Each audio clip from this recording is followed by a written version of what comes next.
pushing it! Big crime and big death! And fall on the Prime Minister! Not even want to show me home! Not even so she's not a mother! And she's not a grandmother! She's dead! It was the Prime Minister's main stop for Indian Arrival Day, the Parvati Girls High School in Debe, and the main stop too for the highway reroute movement, who have been clamoring for the rerouting of the leg of the highway that goes from Debe to Mont Desir. They came with placards, some bearing the Prime Minister's popular mantra, "Serve the people." Today we are celebrating Indian Arrival Day, 167 years since our foreparents came to these shores, but at the same time, 300 plus families are being set back 167 years. On this auspicious day, yes, when we're supposed to be celebrating, look at us, what we have to be doing. We're not celebrating at all because we would be put in place like barracks like our forefathers came 167 years ago. The Prime Minister would arrive greeted with chants of heritage before highway and would head straight inside for the ceremony. The protesters had different plans, however, as they sat on the ground at the gateway in front of the vehicles that make up the Prime Minister's entourage, singing bhajans.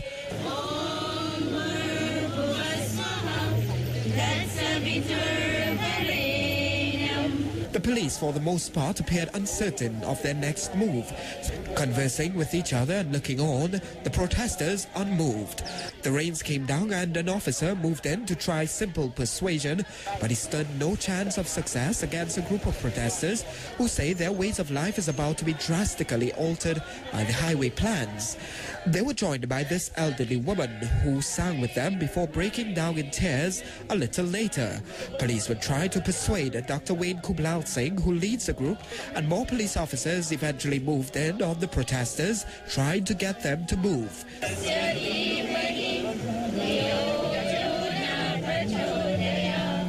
Nothing working, the police would revert to an all-too-familiar scene.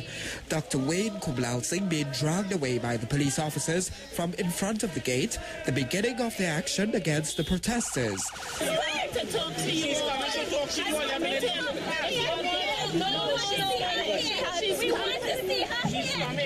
The female police officers would physically remove the female protesters one by one as they shouted and pleaded their cause, the last one remaining unmoved, continuing to sing bhajans before she too was lifted away.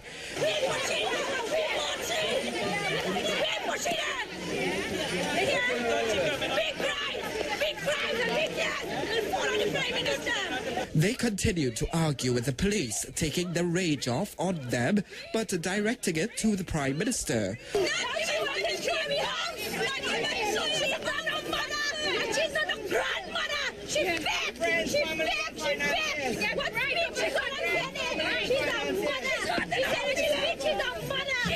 The Prime Minister would soon be escorted out by her security guards, the protesters thinking she was coming to meet with them, but this was not to be, leaving them more upset as she left.